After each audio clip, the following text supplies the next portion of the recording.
यादव को बार बार उंगली कर रहा है, पता चले हम भी एक बार पगड़ी बांध के लाठी लेके निकल जाए मारने के लिए तो बोलेगा देखो यादव सब रंगदारी कर रहा है। क्या चाहते हो? क्या चाहते हो? शांति से ना रहने दोगे? जीतन राम मांझी है क्या? उनको औकात क्या है? पूर्व मुख्यमंत्री बनाया गया था, 2 मिनट में हटा भी दिया था, इतना नीचे गिर गया है तो उनकी कुछ औकात नहीं है। जीतन राम मांझी जी का दिमागी संतुलन खराब हो गया। पासवान भाई लोग जो है मुसहर भाई लोग के नवादा में घर जला दिया। एक जीतन राम मांझी वहाँ पर मुसहर को हेल्प करने के लिए हेल्प करना चाहिए था तो वो में क्या बोल रहा है कि यादव सब गुंडागर्दी करा रहे क्रिमिनल। इसमें यादव की बातें कहाँ से आ गया? नवादा वाला घटना में जो मांझी जी बयान दिए बहुत दुर्भाग्यपूर्ण है।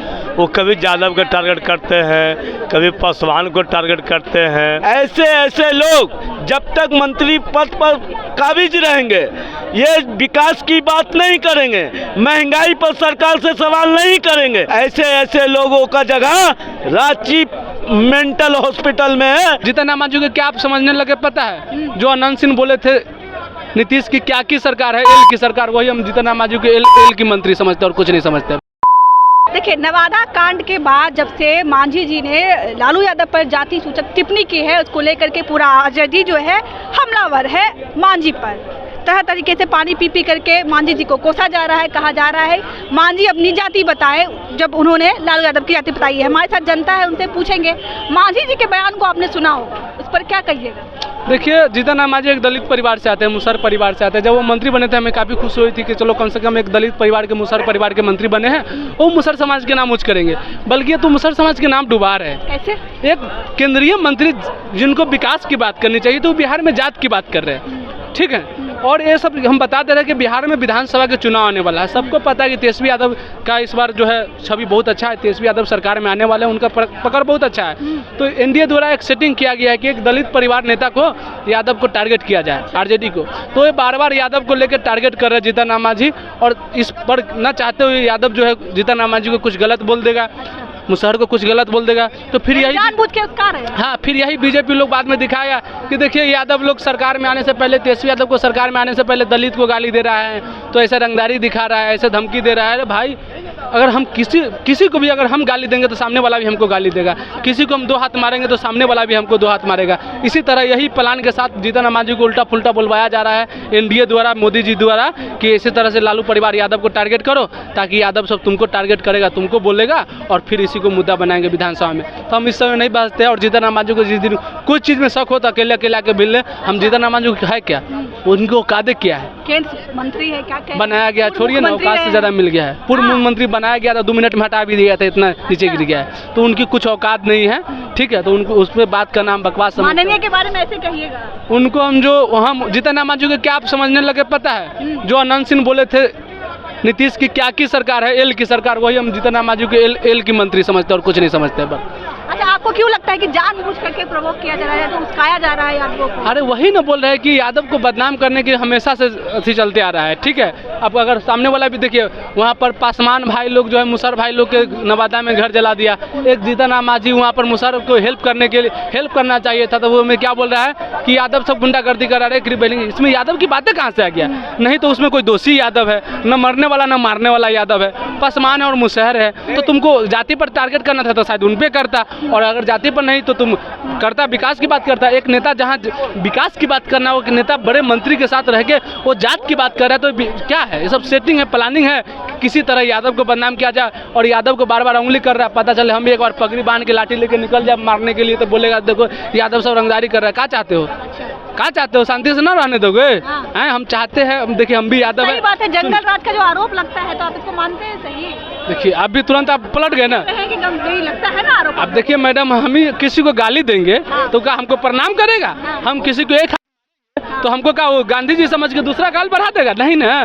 तो अभी हमें जो यादव को टारगेट किया जा रहा है तो हम जीतन राम मांझी को थैंक यू बोले, काली पीटे कि जीतन राम मांझी को क्या चाहते हैं? जीतन राम मांझी को हम भी उल्टा फुल्टा बोलेंगे ना। अच्छा। तो इस तरह से जब जीतन राम मांझी को उल्टा फुल्टा बोलेंगे तो बोलेगा कि देखिए यादव द्वारा किस तरह से मुसहर को गाली दिया जा रहा है, यादव द्वारा देखिए किस तरह से रंगदारी किया जा रहा है, क्या क्या बोला जा रहा है। तो ये सब तेजस्वी यादव को बदनाम करने के लिए एनडीए अपना एक प्लानिंग किया है, तो एक दलित नेता से उल्टा फुल्टा बोलवा रहा है। तो देखिए साजिश फाजिश से नहीं होता है, हिम्मत है तो सामने सामने सेम टू सेम। गांधी मैदान बहुत बड़ा है, एक मंच बनाते हैं और बैठ के बतिया लेते हैं। कलम से लेकर लाठी तक फरियाने के लिए हम तैयार हैं। ये कह रहे कलम से लेकर लाठी तक फरियाने के लिए। अरे जीतन राम मांझी जी का दिमागी संतुलन खराब हो गया। पिछले एक सप्ताह में जिस तरह से वो बयानबाजी कर रहे हैं, जिस तरह से नवादा में दलितों का बस्ती को आग के हवाले भू माफिया के द्वारा किया गया, उस पर उन लोगों को राहत पहुंचाने का काम किया जाता, मगर कहीं ना कहीं विशेष किस जाति को टारगेट किया।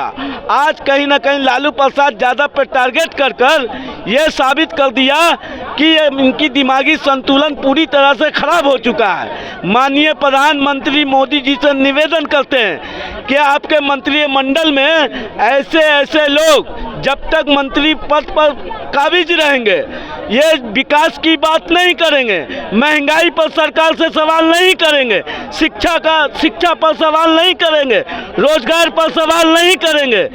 ऐसे लोगों का जगह रांची मेंटल हॉस्पिटल में है, जाके अपने मंत्री को पहले दिमागी संतुलन सही करवाइए रांची के मेंटल हॉस्पिटल में। मांझी जी का एकदम भड़के हुए मांझी जी के बयान पे क्या कहिएगा, जो उन्होंने बयान दिया है नवादा वाले घटना को लेकर? देखिए, नवादा वाला घटना में जो मांझी जी बयान दिए बहुत दुर्भाग्यपूर्ण है। वो कभी यादव को टारगेट करते हैं, कभी पासवान को टारगेट करते हैं। तो पासवान और यादव के टारगेट के लिए क्या फ़ायदा मांझी जी को है कि पासवान यादव ने उसका दिया, पासवान को आग लगवा दी। पासवान ऐसा कभी नहीं सकता, दो हरिजन और दलित है तो ऐसा दोनों कर नहीं सकता है। ये हो सकता है कि अपने में भी आग लगा सकता है, ये कोई भारी बात नहीं है। कब अरे जमीन गजमरुआ है तो सबको अधिकार है। लगता है कि जाति पर आरोप लगाने से अच्छा है कि जो आरोपी है उनको सजा दी जाए। जो आरोपी है, जो चाहे वो किसी भी जाति, किसी धर्म का हो, किसी जात का हो, उसको कठिन से कठिनाई सजा होना चाहिए और उसके ऊपर जांच होना चाहिए। ये हम कहेंगे जांच होना जरूरी है कि आवास मैंने गृह आवास होता है, गरीबों का आशियाना होता है और उसको ऑटोमेटिक आग लगा देना ये बहुत दुर्भाग्य की बात है। और लोग आज की बात है, मांझी जी के बयान पर क्या कहिए? मांझी जी देखिए नेता है, केंद्र में मंत्री है, बहुत सौभाग्य की बात है मांझी जी के लिए केंद्र में मंत्री पद मिला हुआ है। लेकिन लालू जी पे टिप्पणी करते हैं इस तरह से तो उनको नहीं करना चाहिए, क्योंकि केंद्र में बैठे हुए हैं, पढ़े लिखे आप हैं। अब पढ़े लिखे का मतलब ये नहीं हुआ कि अपनी मर्यादा में रहिए, बातें को मर्यादा में रखिए। अगर आपको विरोध करना है, बिहार में आप सुर्खियों में रहना है कि बिहार की जनता के लिए हम सुर्खियों में रहेंगे, लोग मुझे जाने, तो आप सौद बयान नहीं दीजिए, इस तरह से बयान ही नहीं दीजिए, किसी का जाति विषय पे टारगेट कीजिए। अगर आप में योग है, आइए चुनाव लड़ रहे हैं ना, 2025 में चुनाव है ना, आप आइए लड़िए, आपको कौन मना किया है? किसी जाति विशेष को टारगेट करना अच्छी बात नहीं है। किसी जाति विशेष को टारगेट करना अच्छी बात नहीं है, ये कहना है जनता का। बाकी मांझी, जीतन राम मांझी बिहार के पूर्व मुख्यमंत्री और अभी फिलहाल जो है वर्तमान में केंद्र मंत्री है, जिस तरीके से वो बयान देते हैं उस पर जो है पूरा राजद जो है उन पर हमलावर है और आए दिन कोई ना कोई राजद के मंत्री जो है, नेता जो है उन पर कटाक्ष कर रहा है। जनता का भी कहना है माननीय को इस तरह का बयान जो है वो नहीं देना चाहिए। बाकी आपकी क्या राय है कमेंट पे जरूर बताइएगा। तब तक के लिए धन्यवाद।